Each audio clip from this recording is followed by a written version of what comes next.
ፕሬዝዳንት ታዬ አጽቀሥላሴ፣ ክቡር የቀድሞ የኢፌዴሪ ፕሬዝዳንት ዶክተር ሙላቱ ተሾመ፣ ክቡር አፈጉባኤ ታገሰ ጫፎ፣ ክቡር አፈጉባኤ አገኘሁ ተሻገር፣ የጠቅላይ ፍርድ ቤት ፕሬዝዳንት ክቡር ቴዎድሮስ ምህረት፣ ክቡር ምክትል ጠቅላይ ሚኒስትር ተመስገን ጥሩነህ፣ ክቡር አቶ አደም ፋራህ የፓርቲያችን ምክትል ፕሬዝዳንት፣ ክቡር ፊልድ ማርሻል ብርሃኑ ጁላ እና የጦር መኮንኖች፣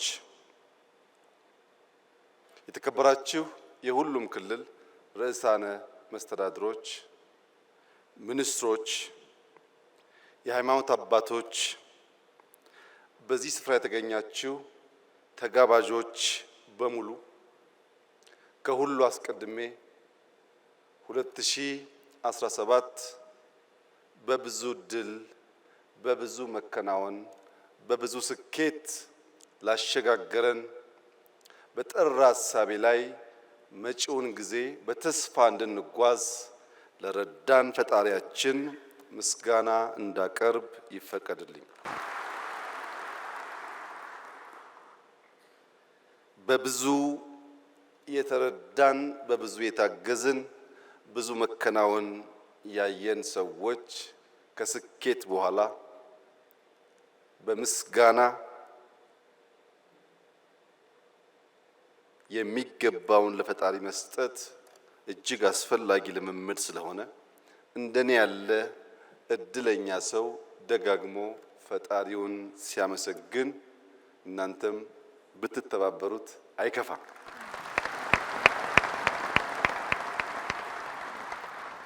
የዛሬውን የመደመር መንግስት የመጽሐፍ ምርቃት አስመልክቶ በተውኔት እጅግ አስደማሚ በሆነ መንገድ መጽሐፍቶቹን የዳሰሱ ወጣቶች ሙያተኞች ምስጋና ይገባቸዋል። እጅግ አድርጌ አመሰግናለሁ።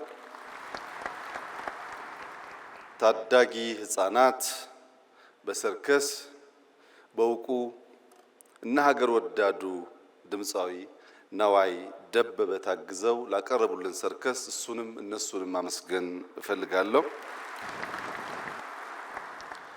ዶክተር እዝራንም እንደዚሁ ማመስገን እፈልጋለሁ። ዶክተር ፍጹም፣ ዶክተር ዮሴፍ፣ አቶ ጌታቸው፣ አቶ ዘሪሁን እንዲሁም ዶክተር ዳኛቸው እጅግ አስደማሚ በሆነ መንገድ ስለ መጽሐፉ ያላቸውን ምልከታ በግልጽ ቋንቋ እና እጅግ አስተማሪ በሆነ መንገድ ማቅረብ ስለቻሉ በግሌ እጅግ የተደመምኩ መሆኔን እየገለጽኩ እነሱንም ማመስገን እፈልጋለሁ።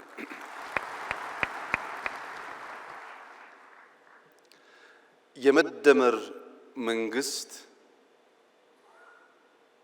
ጊዜ ካለፈ በኋላ ዘመን ካለፈ በኋላ እንዲህና እንዲያነበር እኮ ያሰብኩት ትውልድ ይፋረደኝ እሳቤ ይሄ ነበረ እንዳልከውን እንዳላሳካ አስቸገሩኝ እንጂ ለሚል ሰበብ ፍለጋ የተዘጋጀ መጽሐፍ ሳይሆን ጊዜ ሲዝን ተሰጥቶናል።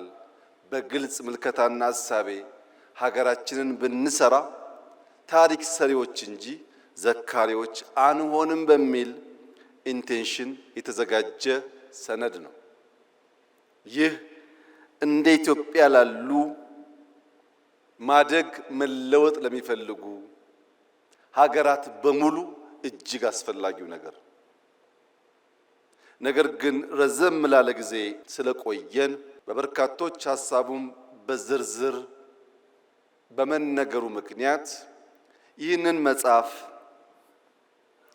በአራት መዎች ሰብሰብ አድርጌ አጠር ባለ መንገድ የተፈለገውን ነገር ለመግለጽ እንድችል የእናንተ ፍቃድ እና ይሁንታ ከሆነ የመደመር መንግስት ማጠንጠኛው 4 መ ነው። የመጀመሪያው መነሻ ነው። ምንድነው መነሻው ያላችሁ እንደሆነ አቶ ዘሪው እንዳሉት ቁጭት ነው። ኢትዮጵያ ለምን ድሃ ሆነች? ኢትዮጵያ ለምን ተረጂ ሆነች? ኢትዮጵያ ከማን ስለምታንስ ነው ከማን የምትረዳው የሚሉ የቁጭት ጥያቄዎችና ምክንያት ፍለጋ ነው። አሳማኝ ምክንያት ከተገኘለት ሊያጽናና ሊያስተኛ ይችላል። በቂ ምክንያት ካልተገኘ ግን ቁጭት ያንገበግባል፣ እንቅልፍ ይነሳል። ለምን ኢትዮጵያ ለምን ደህየች ሲባል በዓለም ላይ ብቸኛው ድሃ ሀገር ኢትዮጵያ ስለሆነች አይደለም። ብዙ ድሃ ሀገር ናችሁ ተብለው የተቀበሉ ሀገሮች አሉ። የኢትዮጵያ የሚያንገበግበው ምድረ ቀደምት መሆኗን እኛ ብቻ ሳንሆን ዓለም የሚያምን የሚጨበት ታሪክ ያላት ሀገር መሆኗ፣ ምድረ ቀደምት መሆኗ፣ ረቂቅ መሆኗ፣ ግዙፍ መሆኗ፣ በርካታ ሕዝብ ያላት ወጣት ሕዝቦች ያላት ሀገር መሆኗ፣ ጀግኖች፣ ደፋሮች፣ ለሕይወታቸው የማይሳሱ በረጅም ጊዜ ውስጥ ቢለካ ጀግነታቸው ያልነጠፈ ሕዝቦች መኖሪያ መሆኗ፣ ኢትዮጵያን የመሰለ ለፈጣሪ የቀረበ አኩሪ ታሪክ ያለው የነጻነት ገድል ያለው ብዙ ሕዝብ በተፈጥሮ የታደለ በኪነ ህንፃ በባህል በታሪክ ምንም የሚያሳፍር ነገር የሌለው ሕዝብ እንዴት ድሃ ሆነ? እንዴትስ ለማኝ ሆነ ብሎ መጠየቅ ያስፈልጋል።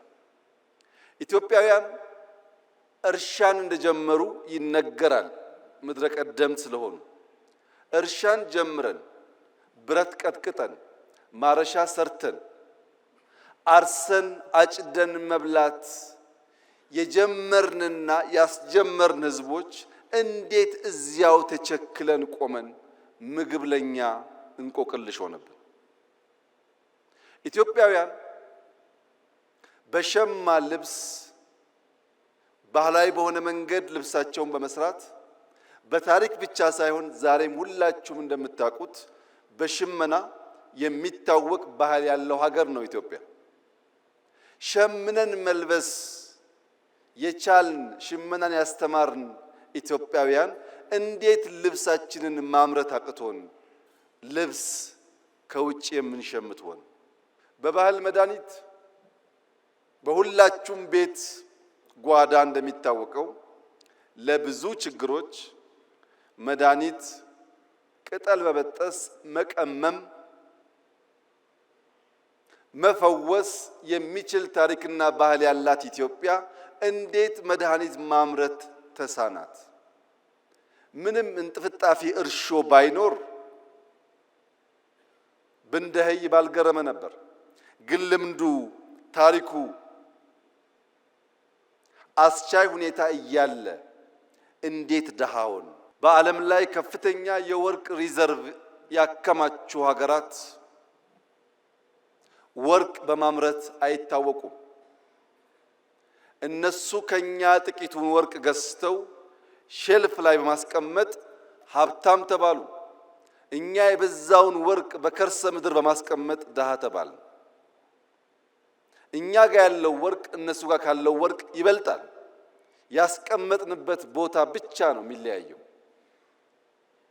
ያ ያስቀመጥንበት ቦታ ድሃ የሚያስብል ከሆነ የቦታ ለውጥ ለማምጣት ኢማጂኔሽን ፓወር ያስፈልጋል ማለት ነው። የተሰጠንን ድህነት መቀበል ብቻ ሳይሆን የቦታ ለውጥ አድርጎ መስተካከል ያስፈልጋል እና አንደኛው ወደ ኋላ የሚያስጉዘው ቁጭት ነው። ሁለተኛው ቅናት ነው።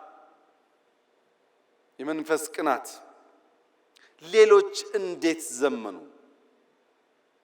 እነንትና ወርቅ የላቸውም፣ የሚታረስ መሬት የላቸውም፣ ከኛ የላቀ ፖፑሌሽን የላቸውም፣ ከኛ በምን ልቀው እነሱ ዘመኑ፣ እኛስ በምን አንሰን ደህይተን ቀረን የሚል ቅናት።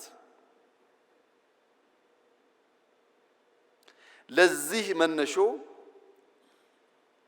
የኋልዮሽ የመደመር መንግስት ሲጓዝ ስብራቱ የት ገጠመን፣ የት ጋ ነው ያለፉን፣ የት ጋ ነው ስናንቀላፋ እነሱ የቀደሙን እኛ የቀረ ነው ብሎ የታለፍንበትን ዘመናት ወደ ኋላ ለመፈተሽ ይሞክራል። በዚህ መነሾ ውስጥና የኋልዮሽ ጉዞ የመደመር መንግስት የተገነዘባቸው አንኳር እሳቤዎች አንደኛ የተዛቡ ጥያቄዎች ናቸው። በትክክል አለመጠየቅ ትክክለኛ ምላሽ እንዳናገኝ ስለሚያደርገን። ሁለተኛ ለተዛባው ጥያቄ አፍራሽ የለውጥ ሂደት መከተላችን። ጥያቄያችን ስሁት ነው፣ ለዚያ የምንሰጠው ምላሽ ደግሞ አፍራሽ ነው። የኛ ብቃት የኛ የለውጥ አራማጅነት የሚለካው ትናንትናን በመናድ ትናንትናን በማፍረስ እንጂ የጎደለ ሞልተን የላቀ የተሻለ አሸጋግሮ በመስጠት አልነበረም። የመደመር መንግስት ያልተሄደበትን መንገድ መጓዝ ይመርጣል። ይህን ለማሳየት መነሾውን ለመገንዘብ ህዳሴና ሱዳን በቂ አስተማሪ ምሳሌ መሆን ይችላሉ። ሱዳን እኛ ስንለወጥ ሰላማዊ ሀገር ነበር። ከኛ ለውጥ በኋላ የሱዳን ለውጥ እኛ ለማገዝ እንደሞከርነው ከሞላ ጎደል ሰላማዊ ነበር። ነገር ግን የተዛባ ጥያቄ ሲነሳና ምላሹ ማፍረስ ሲሆን ዛሬ ሱዳን ቀድሞ በልጆቿ የገነባችውን የካርቱም ኢንተርናሽናል ኤርፖርት እንዳልነበር አድርገዋለች። 10 ሚሊዮን ገደማ የሚጠጋ ህዝብ የሚኖርበት የካርቱም ከተማ ያን ህዝብ መሸከም የማይችል ከተማ ሆኗል። ለምን? የተከተሉት የመረጡት መንገድ አፍራሽነት። እኛ ደግሞ እጅግ የገዘፈ በገንዘብም በሐሳብም በአሰራርም የሚገዝፈውን ህዳሴ ከነስብራቱ ነበር የተቀበልነው።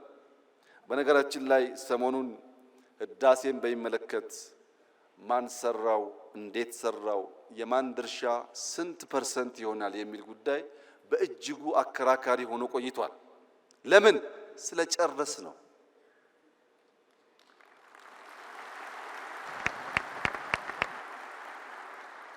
ያለቀ ነገር ፍሬ ባለቤቱ ስለሚበዛ እንጂ አሳበን ብንተወው ኖሮ አይነንትና አበላሹት ይባላል እንጂ አንድም ሰው አይጠጋጋም ነበር። አሁንስ ተሳክቷል። ስኬት ባለቤቷ ብዙ ነው። ብዙዎች ይፈልጓታል፣ ይሻሙባታል። የመደመር መንግስት በእንዲህ ባለው ጊዜ የሚመርጠው መንገድ ተሳክቷል። የስኬት ባለቤት እናንተ ሁኑ ነው። ለስኬት ለመሻማት ጊዜ የለውም የመደመር መንግስት። ማሳካት ስለሆነ ግቡ። ሲያሳካም ብቻዬን ማሳካት እችላለሁ ብሎ መደመር አያምንም። የብቸኝነት ጉድለት ስላለ ኢትዮጵያውያን በሚችሉት ሁሉ ተደምረው ያሳኩት የመላ የኢትዮጵያውያን ገድልና ድል እንጂ የአንድ መንግስት፣ የአንድ ሰው፣ የአንድ ግለሰብ አይደለም። ለዚህ ነው ሐውልቱ ላይ መላ ኢትዮጵያን በሚወክል መልኩ የብዙዎቹን ምስለ ቅርጽ የያዘ ሐውልት መገንባት ያስፈለገበት ምክንያት ህዳሴ የመላ ኢትዮጵያውያን ብቻ ሳይሆን የኢትዮጵያ ወዳጆችም ጭምር የኩራት ምንጭ ስለሆነ፣ ሽሚያው የወለደው ድል ስለሆነ፣ አሳክተን በድል ላይ መሻማት የተሻለ ስለሆነ አሳበን ከመተው የነበረውን ጭቅጭቅ ድምዳሜ እንዲያገኝ እኔ በግሌ ህዳሴን በሚመለከት ከመላው ኢትዮጵያውያን አንጻር የነበረኝ ሚና ኢሚንት እና በጣም ትንሹ ስለሆነ አትጨቃጨቁ፣ ድሉ የእናንተ ነው፣ ህዳሴ ግን የጋራችን ነው ማለት እወዳለሁ። አንደኛው የመጀመሪያው መነሻ ነው። ይሄንን የመደመር መንግስት የኋልዮሽ ተጉዞ ከዳሰሰ በኋላ መዳረሻውን ደግሞ ይተልማል። ድህነትን መጸየፍ ብቻ ሳይሆን ብልጽግናን ይመኛል። እዚህ ጋር ያለው ዋናው ቁልፍ ጉዳይ መዳረሻችን ላይ ምኞት ነው ወይስ ፍላጎት ነው ያለው? ባዶ ምኞት ከሆነ ትጋት የሌለበት ምኞት ከሆነ በንድፍ ያልታገዘ በተቋም ያልታገዘ ምኞት ከሆነ ምኞት ደግነቱ ቦግልም ነው። ዛሬ እንመኛለን፣ ነገ እንረሳለን። የመደመር መንግስት ከምኞት ይሻገራል፣ ፍላጎት ነው። በግልጽ ራዕይ የነጠረ መቼ ምን ብናሳካ የት ልንደርስ እንደምንችል የሚያመላክት የኢትዮጵያን ሁለንተናዊ ብልጽግና የሚፈልግ ብቻ ሳይሆን እንደሚቻል የሚያምን ነው። ይህ ፍላጎት የመፈጸም ብቃት እንዳለን ሳያረጋግጥ አይነሳም። በዚህ ጽሑፍ ላይ ቀደም ሲል ሪቪው ያደረጉ ወንድሞቼ እንዳነሱት ዕውቀት በሁለት መንገድ ሊገኝ ይችላል። አንደኛው በኢንፎርሜሽን በመስማት በማንበብ በመጠየቅ ዕውቀት ሊገኝ ይችላል። ሁለተኛው የዕውቀት ማግኛ መንገድ ግን የተግባር ልምምድ ነው። የዚህ መጽሐፍ ውጤት ከሰማነው ካነበብነው ብቻ ሳይሆን በተግባር ስንሞክር ካየነው ውጣ ውረድም ጭምር ስለሆነ ብዙዎች የሚማሩበት የሚያሳድጉት የበለጸገች ኢትዮጵያ ለማየት የሚተጉበት እንደሚሆን ጥርጥር የለውም። የመፈጸም ብቃታችንን በብዙ መንገድ አይተናል። የኛ መሻት የምትመስል ሀገር ሳይሆን የምትመሰል ሀገር መፍጠር ነው።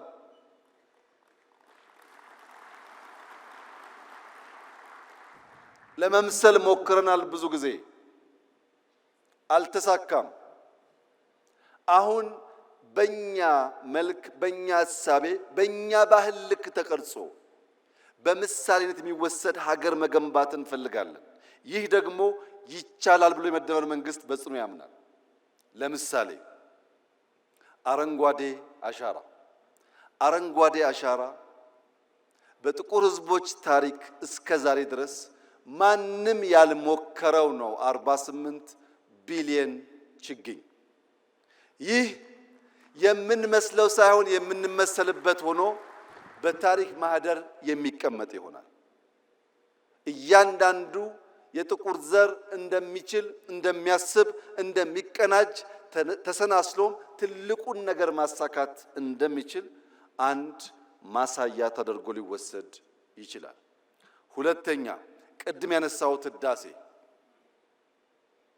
በትውልዶች መካከል ሳይቆም፣ በገንዘብ እጥረት ሳይቆም፣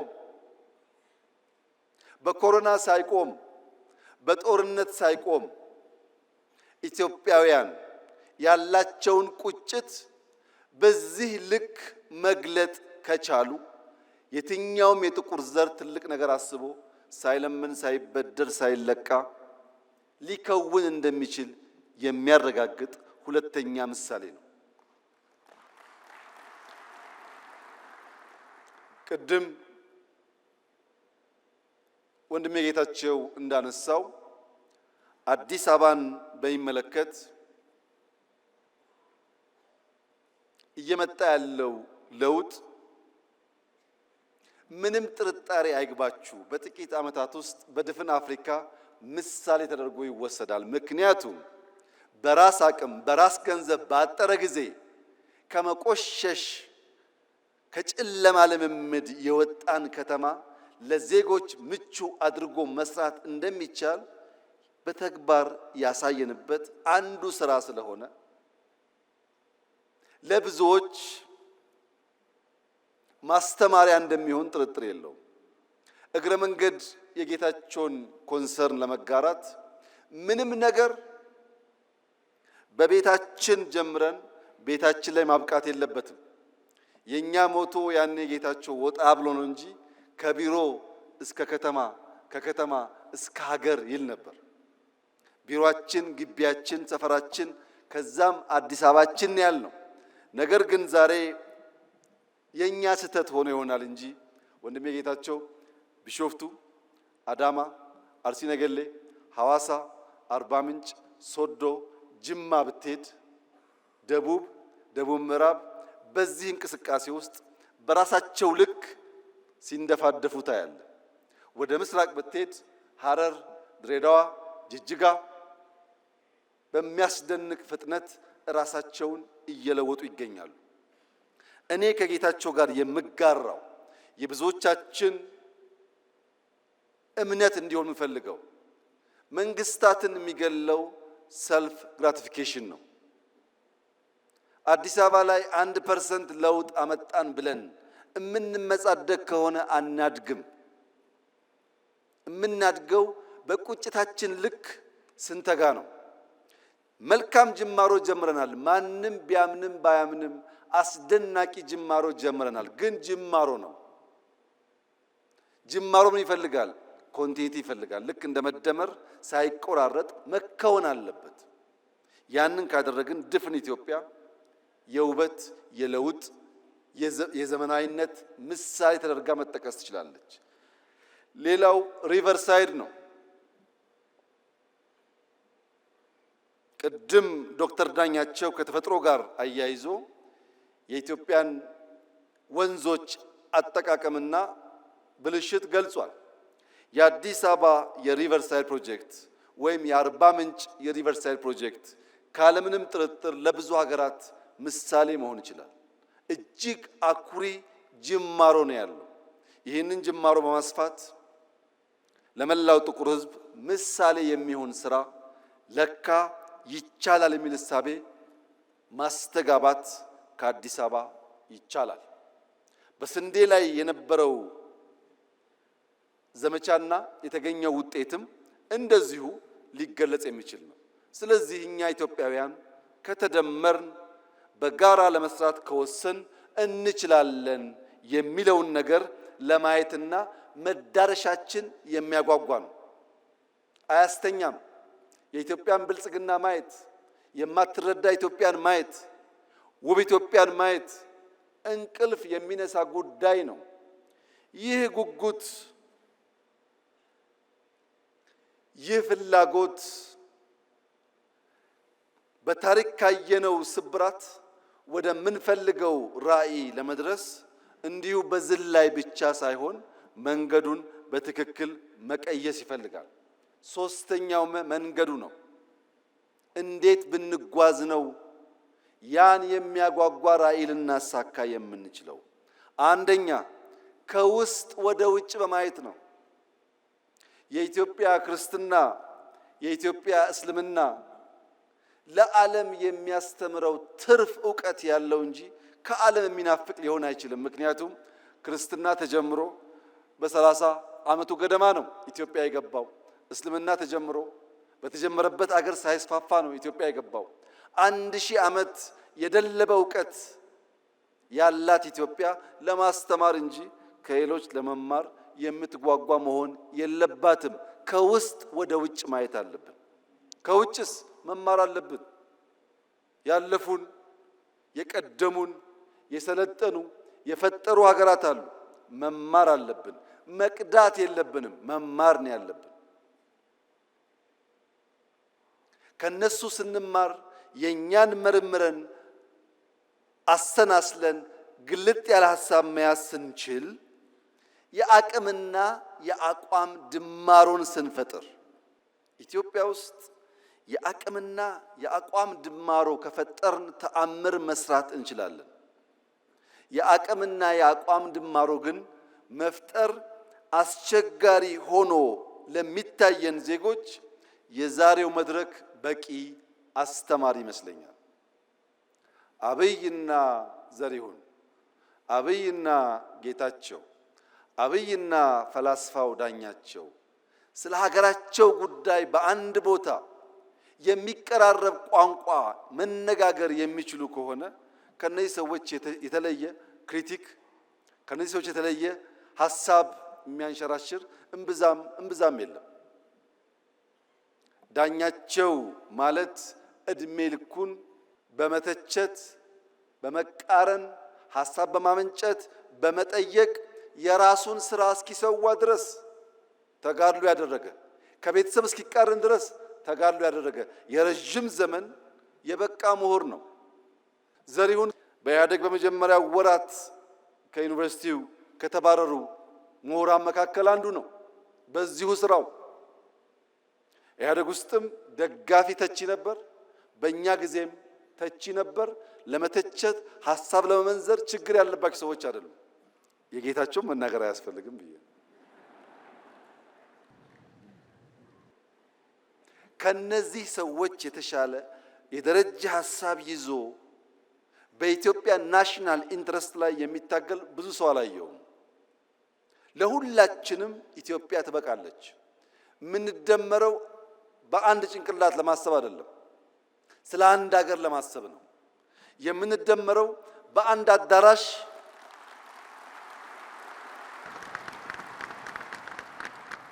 አዳራሽ ተወያይተን በዚያው አዳራሽ ሐሳብ ለመቋጨት ብቻ አይደለም። ከአዳራሽ ውጪ የሚንሸራሸሩ ሐሳቦች ካሉ ለማድመጥ ዝግጁ በመሆን ጭምር ነው። የተከበራችሁ ታዳሚያን፣ በኢትዮጵያ ታሪክ እንደዚህ ዘመን ሁሉም ሰው ተናጋሪና ተንታኝ የሆነበት ዘመን አልነበረም። አንዳንዴ ለቀደሙት መንግስታት ሳስብ እንደ ዛሬ ፌስቡክ፣ እንደ ዛሬ ዩቱብ፣ እንደ ዛሬ ዝም ብሎ መናገር ቢቻል ኖሮ ምን ያደርጉ ነበር እያልኩ ፈራለሁ። ምክንያቱም 97 ዓመተ ምህረት እነ ፕሮፌሰር ብርሃኑ ነጋ እና ሌሎች ታዋቂ የኢትዮጵያ ፖለቲከኞች አዲስ አበባን በሚያምሱበት ዘመን አንድ ቲቪ ብቻ ነበረን፣ ኢቲቪ የሚባል። ፋና እንኳን ቲቪ አልነበረውም፣ ኢሳት አልነበረም። በአንድ ቲቪ ያን ያክል ከታመስንና ያን ያክል ከሞትን እንደ ዛሬ በመቶዎች የሚቆጠሩ ቲቪዎች ባሉበት ጊዜ ውስጥ ያ ትኩሳት ቢኖር መንግስታት ሾክ አብዘርቨር ኖሯቸው በትዕግስት ለማድመጥና ለማለፍ ካልቻሉ ኢትዮጵያ ውስጥ ምን ሊፈጠር እንደሚችል ሁላችሁም ማሰብ አይሳናችሁ። ሾክ አብዘርቨሩ በርከት ያሉ ሾኮችን የሚሸከምበት ዋናው ምክንያት የሚያጓጓ ራዕይ ስላለ ነው። እልህ፣ ወኔ፣ ቁጣ ጠፍቶ ሳይሆን ያ የሚያጓጓው የብልጽግና ራዕይ ግድ የለም እኛ ስንረገጥ ነገር እንዳያልፈን በትዕግስት አብዞርብ እያደረግን ብንሻገር ይሻላል የሚል ምርጫ ስለወሰድን ፕሮፌሰር ብርሃኑ ነጋ፣ አቶ ጌታቸው ረዳ፣ አቶ መላኩ አለበል እና ሌሎች ባለስልጣናት በጋራ ሆነው የኢትዮጵያን መንግስት የሚመሩ ከሆነ የኢትዮጵያ መንግስትም ሐሳብ እና ብቃት ካላቸው ለመቀበል ዝግጁ ከሆነ ቢያንስ በመጽሐፍና በንግግር እንጨቃጨቅ ይሆናል እንጂ የሚያደባድብ የሚያጋድል ምክንያት የለም ማለት ነው። ስለዚህ መንገዱ በተቻለ መጠን ኢትዮጵያውያንን በጋራ ራዕይ ላይ መሰብሰብ ያስፈልጋል ብሎ ያምናል። ኢትዮጵያውያን በጋራ ራዕይ ከተሰባሰቡ በኋላ ስብራት ለይተን መፍትሄ ማበጀት ደግሞ ያስፈልጋል። የኢትዮጵያ የእድገት ጉዞ ስብራት፣ የኢትዮጵያ ፖለቲካል ችግር ስብራት ዋነኛው ጉዳይ የጥላቶቻችን አጀንዳ ነው። ይሄም መለያየት ነው። ዘር፣ ሃይማኖት፣ ጾታ፣ ሰፈር፣ መንደር እየተባለ መለየት ነው። ለዚህ መፈወሻ መድኃኒት ደግሞ መደመር ብቻ ነው። እኛ መደመር ስንል ጠላቶቻችን ይደነግጣሉ። ምክንያቱም ስንደመር እንዴት ያለ ታሪክ እንደምንሰራ በጥንት ዘመን የኢትዮጵያ ታሪክ ስለሚታወቅ ኢትዮጵያውያን ትግሬ፣ ኦሮሞ፣ አማራ፣ ጉራጌ፣ ወላይታ፣ ሲዳማ ባንባባል ያ ቢከበር በጋራ መቆም ብንችል መፍጠን እንችላለን፣ መፍጠር እንችላለን። በአስፈላጊ ቦታ ደግሞ መዝለል እንችላለን። መከተል ሳይሆን መዝለል እንችላለን።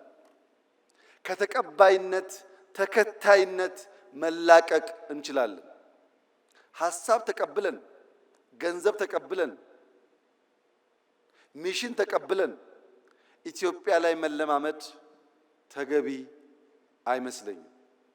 የብዙዎች ችግር ፊዚካሊ አልተገዛንም ብንልም ቨርቹዋሊ በብዙ የቆሸሹ ሐሳቦች የተገዛ ስብስብ ያለበት ሀገር ነው ኢትዮጵያ።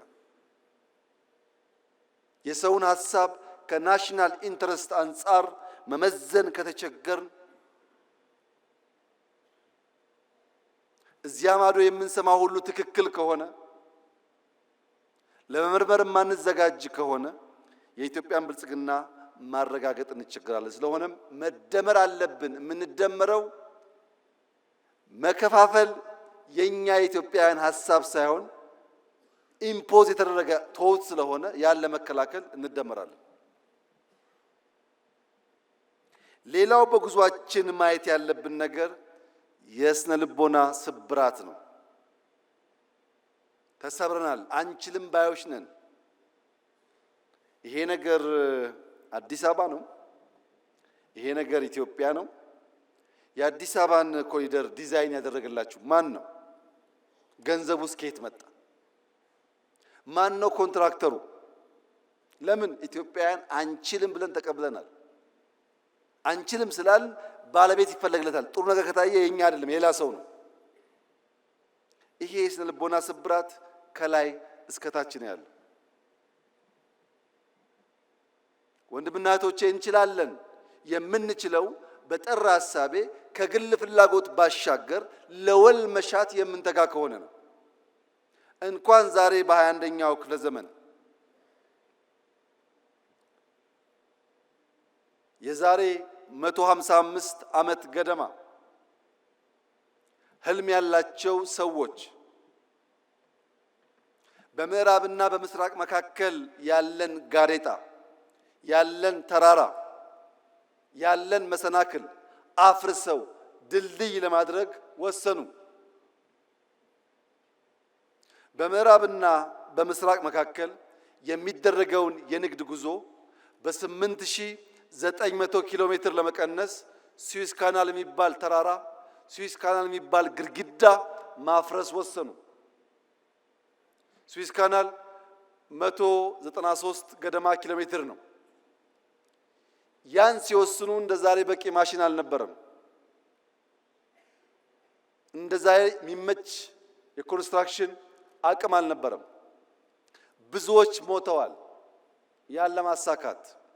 ሲያልቅ ግን 8900 ኪሎ ሜትር የ10 ቀን ጉዞ በምዕራብና በምስራቅ የዓለማችን ክፍል አሳጥሯል። ለምን? ንግድ ወሳኝ ነው። ለንግድ የሚመች መንገድም ወሳኝ ነው። በኢትዮጵያና በህንድ መካከል ድልድይ እንጂ ዳገት አልነበረም በታሪካችን። ለዚህም ባህላችን በርካታ ነገሮቻችን ይተሳሰራሉ። ዛሬ የኛ የሆነውን ቀይ ባህር መልሶ ለመጠየቅ የሚሰጋ የሚጠራጠር ትውልድ መፈጠሩ የስነ ልቦና ስብራት አካል ነው። አንችልም ብሎ ነው የሚያስበው። እኔ ላረጋግጥላችሁ እወዳለሁ፣ ኢትዮጵያ ትችላለች። የዛሬ 155 ዓመት ስዊስ ካናል በጀግኖች ልጆቻቸው መስዋዕትነት ያሳኩ ሰዎች ዛሬ እፎይ ብለው በዓመት በትንሹ $10 ቢሊዮን ላፍ ያደርጋሉ። ስዊስ ካናል ሲሰራ እዚህ ኢትዮጵያ ውስጥ ወይም ደቡብ አፍሪካ ወይም ናይጄሪያ የሞቱ ሰዎች ነበሩ። ሰው ይወለዳል፣ ይሞታል፣ ግን ታሪክ የላቸውም። ስዊስ ካናል ሲሰራ እየሰሩ በሐሩር ምክንያት፣ በምግብ እጥረት ምክንያት፣ በመድኃኒት እጥረት ምክንያት የሞቱ ሰዎች ግን ዛሬም ታሪካቸው ሕያው ነው። ከእኔና ከእናንተ መካከል የማይሞት ኢተርናል ላይፍ የሚጎናጸፍ አንድ ሰው የለም። እኔም እናንተም ሟቾች ነን። የማይሞት ታሪክ ሰርቶ የሞተ ሰው ለዘላለም ስሙ በትውልድ መካከል የሚተላለፍ ስለሚሆን ኢትዮጵያን የሚያክል ሀገር ኢንካፕሱሌትድ ሆና ለልጆቻችን መሸጋገር አለበት ብሎ ማመን ተገቢ ሐሳብ አይደለም። ተገቢ ሐሳብ አይደለም። ይሄን ለማሳካት ውጊያ፣ ግጭት ያስፈልጋል ብለን አናምንም። ለዚህም ነው ለ5 ዓመታት ስንለማመጥ የነበረው።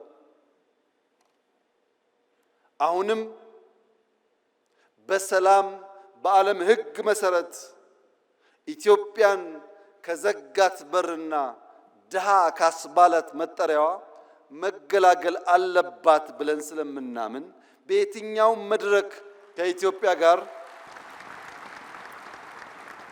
በሰላማዊ መንገድ ለመነጋገር የሚፈቅድ አካል ካለ እጃችን ከምን ጊዜውም በላይ የተዘረጋ ነው። ነገር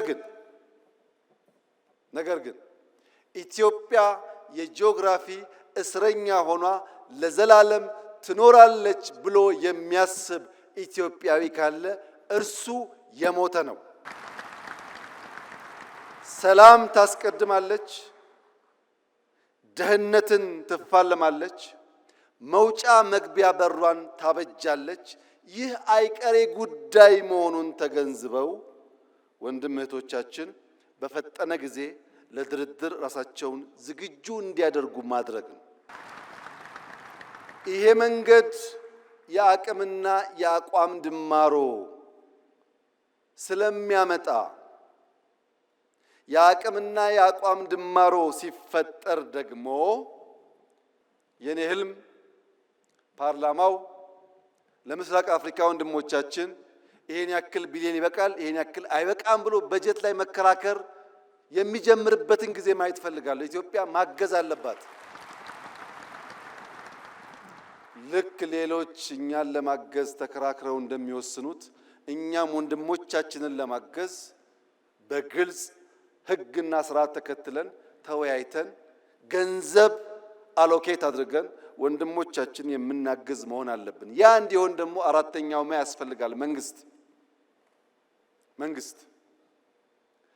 መንግስት ማለት በዓለም ላይ ከተፈጠሩ ነገሮች ሁሉ የሚበልጠው ትልቁ ፈጠራ ማለት ነው። ኒውክሌር ሳይንስ አይደለም፣ ስፔስ ሳይንስ አይደለም፣ አርቲፊሻል ኢንተለጀንስ አይደለም። ትልቁ ፈጠራ መንግስትን መፍጠር ነው። አልበርት አንስታይን E=mc² ያለውን ቀመር መንግስት አልቦ በሆነ ሁኔታ ውስጥ ቢቀምረው ታቅፎት ይቀር ነበር። ያን ፈጠራ ያን ህልም እውን ያደረገው መንግስት ነው። ማንኛውም ፈጠራ መንግስት ባልጠነከረበት ሁኔታ ይመክናል። ይህ መንግስት ከፈጠራው ሁሉ ለየት የሚያደርገው ምንድነው ያላችሁኝ እንደሆነ የአፈጣጠር መነሾው ነው። ተፈጥሯዊ ስለሆነ ነው። ቤተሰብ ከሚባል እጅግ መሰረታዊ ተቋም አድጎ በርከት ያሉ ማህበረሰቦችን የሚያቅፍ የተገለጠ ራዕይ ያለው ሃይራርኪ ያለው የጋራ ህልም ያለው ለጋራ ኮዝ በጋራ የሚሰራ ተቋም የሰው ልጅ መፍጠር በመቻሉ ነው ሰርቫይቭ ማድረግ የቻለውም እንጂ ግማሹ የዓለም ዜጋ የአውሬ ራት ሆኖ ሊቀር ይችል ነበር። መንግስት ወሳኝ የሚሆንበት ዋናው ምክንያት ዛሬ ላይ ቆሞ ነገን መስራት በመቻሉ ነው። ያለነው ዛሬ ነው። እምናወራው ስለ መውጫ መግቢያ በራችን ነው።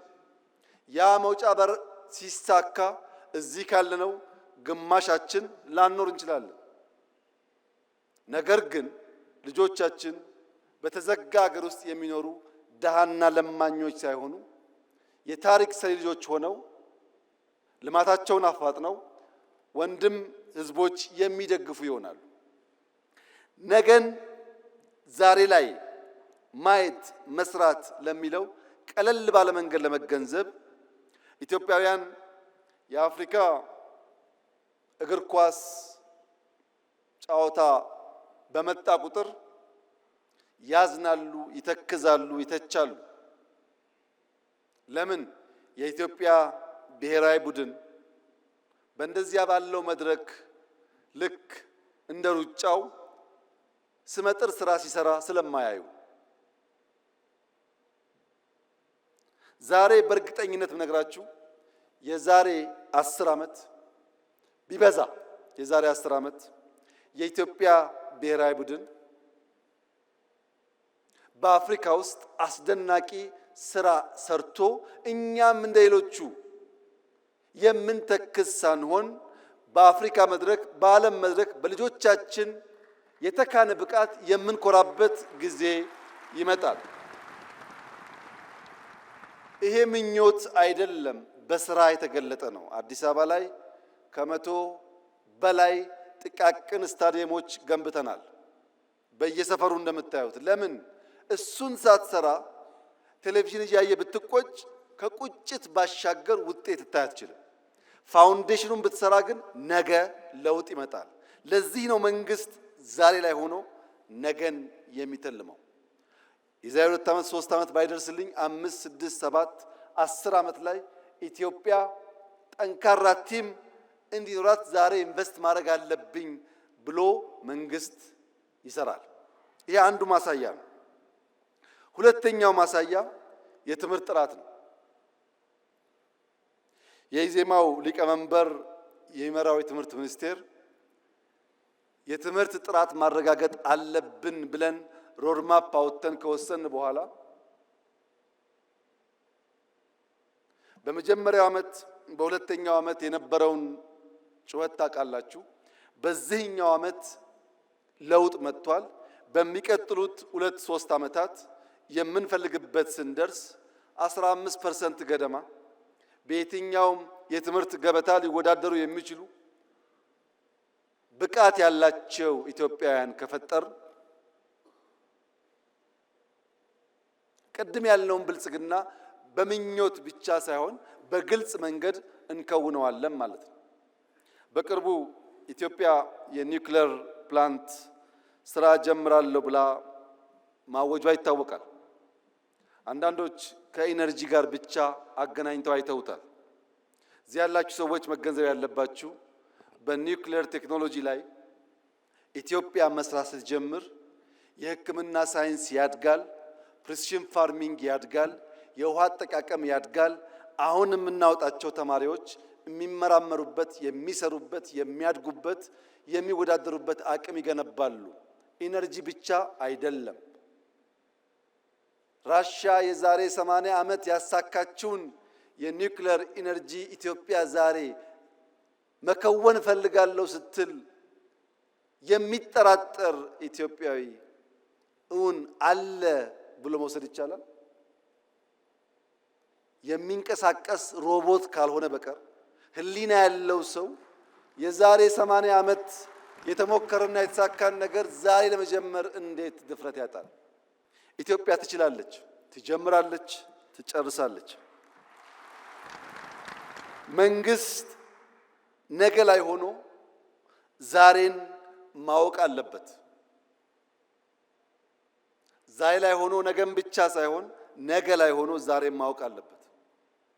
ዛሬ ያለ ውስን አቅም፣ ዛሬ ያለ ስብራት፣ ዛሬ ያለ እንካ ሰላምታ የሚቀጥል ከሆነ የልጆቻችን ዕጣ ፈንታ ግልጽ ነው። ስደት ነው፣ ልመና ነው።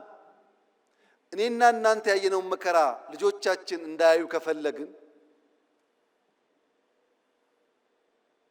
ዛሬ ላይ ሆነን ለነገ ስብራት መጠገን አለብን። አንደኛው ስብራት ትልቅ ሆነን ሳለን፣ ብቁ ሆነን ሳለን፣ ማከናወን የምንችል ሆነን ሳለን በስነ አእምሮ አንሰን መገኘታችን ነው። ይህ ስብራት መጠገን አለበት። ይህ ትውልድ መሰረት መጣል አለበት። የመደመር መንግስት ሲጠቀለል የሚያነሳው ዛሬ ላይ ሆኜ ነገን፣ ነገ ላይ ሆኜ ዛሬን በምልልስ በምናብ እየቃኘው እየተጋውና እየሰራው ለልጆቼ የተሻለ ዓለም መፍጠር እችላለሁ ብሎ ያምናል። ይሄንን በሚመለከት በዚህ ያላችሁ ሰዎች እንድትገነዘቡ የምፈልገው ይሄ መጽሐፍ ሙሉ አይደለም። የጻፈውም ሰው ሙሉ አይደለም። ሐሳብ ያላችሁ ሰዎች ያላችሁ እንደሆነ ይሄንን የሚቃረን ሐሳብ ጽፋችሁ ብታቀርቡልን ለማንበብ ብቻ ሳይሆን ለመማር ብቻ ሳይሆን የእናንተ ይቃል ለመመስከርም ጭምር ዝግጁ መሆናችንን ከወዲሁ ለመግለጽ እፈልጋለሁ። ምሁራን ተቹት፣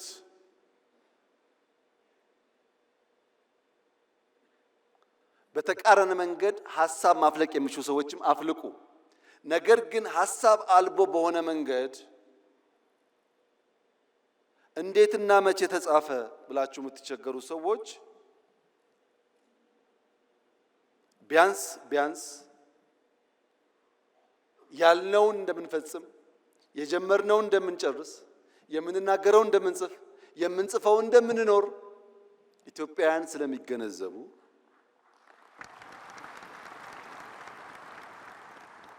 በውስጥ ያላችሁ ዋናው ትምምን የሚያስፈልገው በውስጥ ላሉ ሰዎች ነው።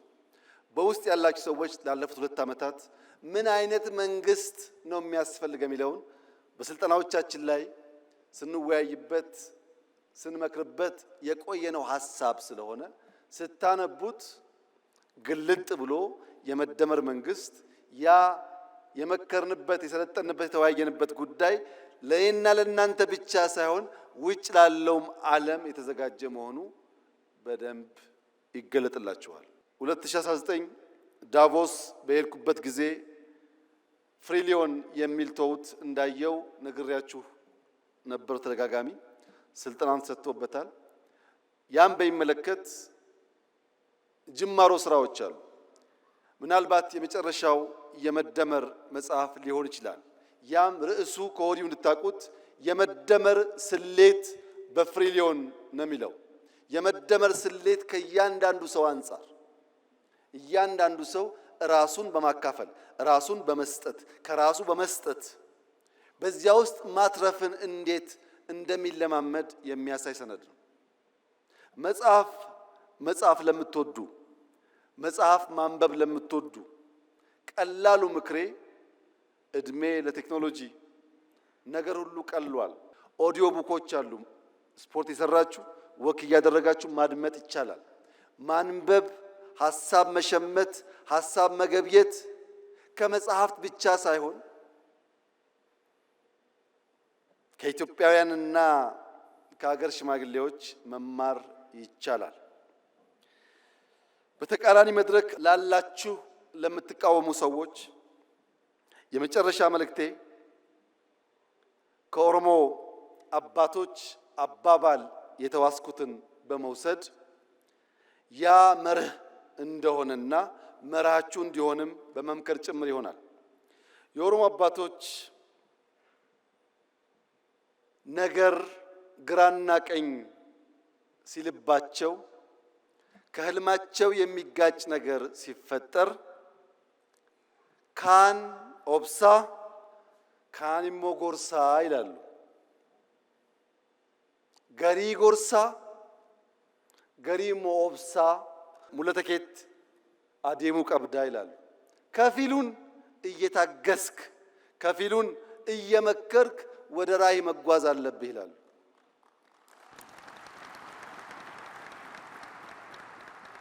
ካን ጎርሳ ካን ኦብሳ ለኔም ለእናንተም ይሰራል።